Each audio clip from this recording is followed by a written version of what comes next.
On this day, 43 years ago, in the darkness of night of the 25th April 1974, tanks and soldiers rolled into the streets of Lisbon, taking many strategic streets and buildings. In the morning hours, Lisbon was divided between revolutionary forces and government forces. Tanks from both sides faced each other, but no blood was spilled. It was a peaceful revolution, and soldiers put carnations on the end of the barrel of their weapons to show it. Hence the name, the Carnation Revolution. Portugal had had problems during the First Republic and during the military dictatorship.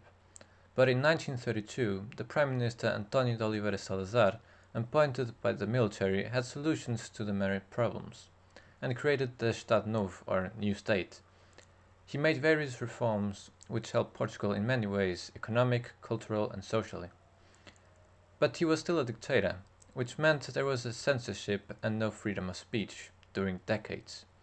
He created the aboutthe, a secret police which had inspirations from the Nazi Gestapo and the British Scotland Yard. During the Second World War, he maintained Portugal's neutrality in the war by sending resources to Germany and giving permission to the Allies to use the Azores as an airbase.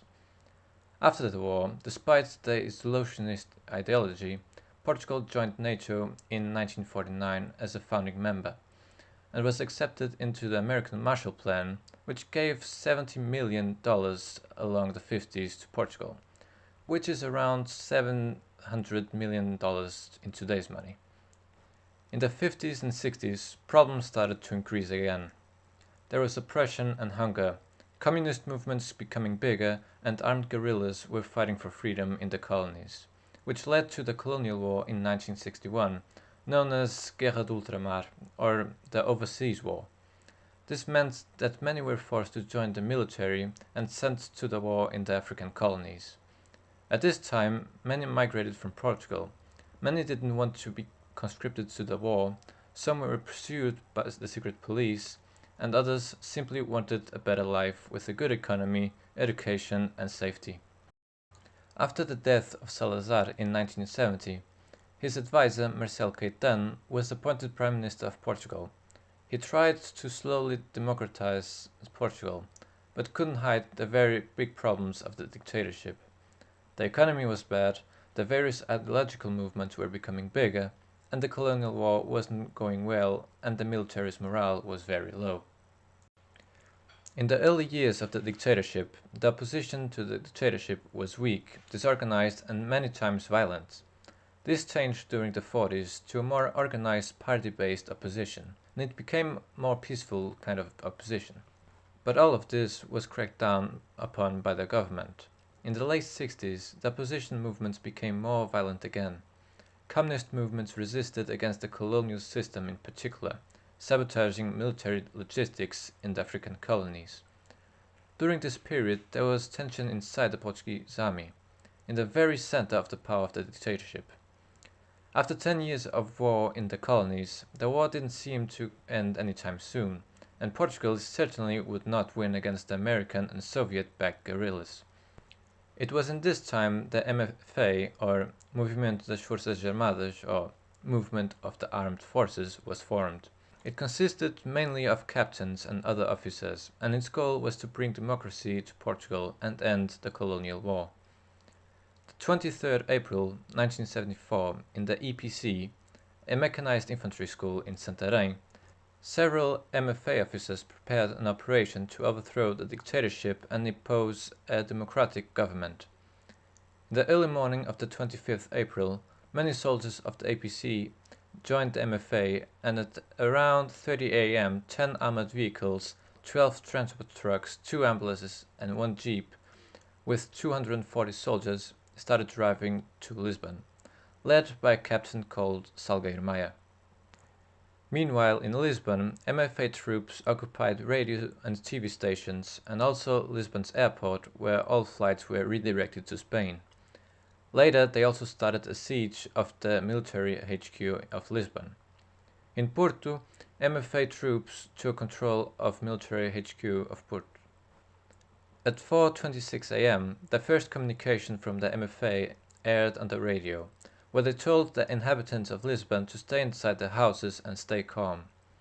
30 minutes after, they appealed to the rest of the Portuguese army and the police forces, telling them to stay inside their barracks until further notice from the MFA, and that the MFA didn't want blood to be shed. These messages were repeated again and again with 30-minute intervals. At 5:45 am, the MFA forces from the EPC arrived at the government buildings in the centre of Lisbon at Terreiro do Paço, which was protected by the military police. 15 minutes after, the MFA had surrounded the Town Hall of Lisbon, the Bank of Portugal, and other strategic sites. At 6:20 am, an armoured platoon arrived at Terreiro do Paço with armoured vehicles, but switched sides to the MFA after the ensign in charge of the platoon talked with Captain Salgueiro Maia. Around 20 minutes later, it was known that the Prime Minister Marcelo Caetano had taken refuge in the Republican Guards' Carmo headquarters. At 7 am, the military police at Terreiro do Paço surrendered to the MFA forces.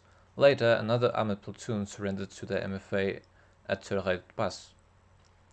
At 8:15 am, the Republican Guard tried to push into the Terreiro do Paço, but after brief dialogue between them and Salgueiro Maia, they abandoned the area. At 9 am, a frigate was sent by the government close to Terreiro do Paço in the Tagus River, where it was ordered to prepare to fire. Luckily, it never fired a shot. Meanwhile, reinforcements arrived in Lisbon from the EPC in Santarém. At 9:30 am, tanks from the 7th Cavalry Regiment arrived next to the Terreiro do Paço, which allowed the Ministers of Defence, Army, Navy and of Information, and some other generals and others, to escape through the back door of the Army Ministry. At 9:45 am, Salgueiro Maia ordered trucks to be ready to retreat back to Santarém in case of the tanks of the RC-7 opened fire. At 10 am, Salgueiro Maia walked out between the MFA and government tanks to negotiate, but Brigadier Reis, in charge of the tanks of the RC-7, commanded one of the tanks to fire. The tank commander disobeyed his order. Then Brigadier Reis went to the gunner of the tank and commanded him to fire. The gunner said, "I'll try, but I don't know." Brigadier Reis replied, "Or you fire, or I put a bullet in your head." The gunner simply closed up the door of the tank and stayed inside it. Then Brigadier Reis walked up to the soldiers around the tanks and commanded them to fire, but they too didn't open fire. Meanwhile, MFA troops stormed the Army Ministry, only to find out that the ministers and generals had escaped. At 10:20 am, 2 tanks on the street next to the river surrendered to the MFA. Brigadier Reis on the other street didn't surrender, and ordered yet again the tanks to fire, but was disobeyed once again. Realizing he couldn't do anything, he just ordered the tanks to stay where they were. At 11:30 am, Salgueiro Maia got orders to advance to the Carmo headquarters, and did so 15 minutes after. On the way, more government forces joined the MFA. At 12:30 am, the MFA surrounded the Carmo headquarters. At this time, many inhabitants of Lisbon had been following the MFA forces, and a great number of people had gathered around the encirclement of the Carmo headquarters. A bit before 1 p.m., the population gave the MFA troops at Carmo headquarters food and cigarettes. At 1 p.m., Brigadier Reis, now with reinforcements from the Republican Guard and an infantry company, started moving to the Carmo headquarters. Meanwhile, an attack helicopter flew extremely low over the Carmo headquarters, which scared the MFA and the crowd. At 1:45 p.m., Brigadier Reis surrounded the MFA forces at Carmo headquarters and sent an ultimatum to Salgueiro Maia, telling him that he had until 2 p.m. to surrender. But he knew that opening fire at the MFA forces will also mean opening fire at the huge crowd of civilians stuck in between, which in the end led to Brigadier Reis continuing the encirclement and not attacking. At 3 p.m., Salgueiro Maia received orders from the MFA major, Hotel Saraiva de Carvalho, to tell the occupants inside the Carmo headquarters to surrender. If they didn't surrender, then Salgueiro Maia was ordered to open fire on the headquarters. Salgueiro Maia then told the occupants of the headquarters that they had 10 minutes to surrender or he would open fire.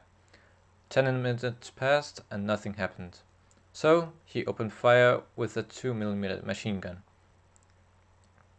At 3:45 p.m., a major came out of the headquarters to negotiate. Salgueiro Maia sent the major and a MFA colonel inside the headquarters to negotiate.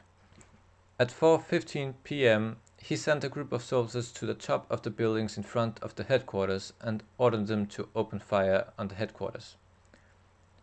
Meanwhile, at the PIDE's headquarters, some members of the PIDE opened fire at the soldiers and the crowd outside, killing 4 and wounding many others. Back to the Carmo headquarters, Salgueiro Maia sent an ultimatum to the occupants inside the headquarters, that on the count of 3, a tank would open fire on the headquarters. At the count of 2, a lieutenant came with 2 civilians, who were messengers of General Spínola to the Prime Minister Marcelo Caetano. Salgueiro Maia allowed them to enter, and around 30 minutes after, they came out again with a message from Marcelo Caetano to General Spínola. At 5 p.m., after conversation with the Republican Guard commander, Salgueiro Maia entered the headquarters accompanied by the commander to talk with Marcelo Caetano. After some questions about who was behind the plot and what fate the colonies would have after the revolution, Marcelo Caetano surrendered on the condition that the power would be given to General Spínola.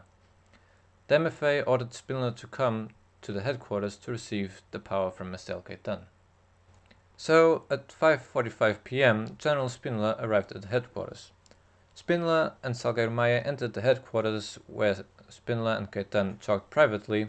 Meanwhile, Salgueiro Maia asked the public to move out of the square so that vehicles with the ministers would be able to pass, but this was completely ignored by the crowd.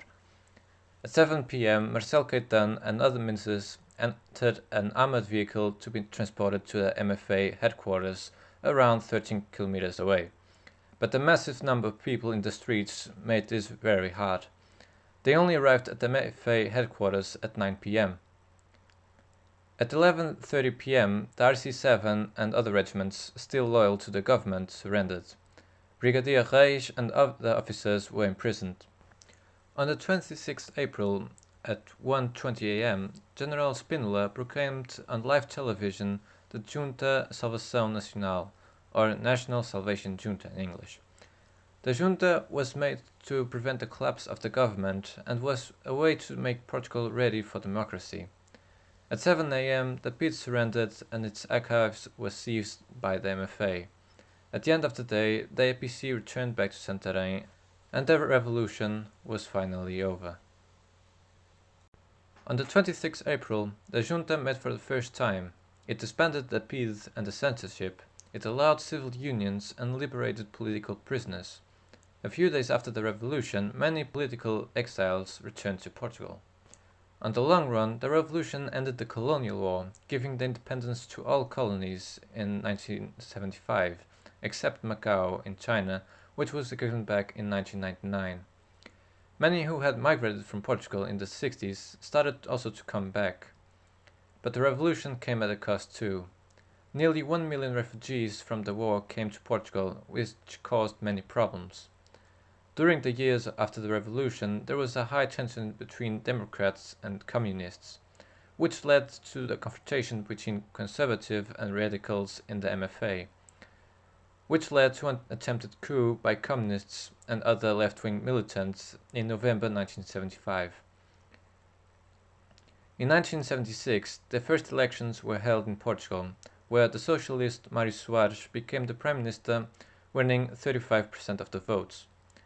Most parties that got elected to Parliament were left-wing with a few exceptions. The tension between the armed movements faded away in the late 80s due to the stability and economic prosperity. On the 1st January 1986, Portugal, along with Spain, joined the EU. And with that, thank you for watching. I hope you liked it. If you did so, please leave a like and subscribe.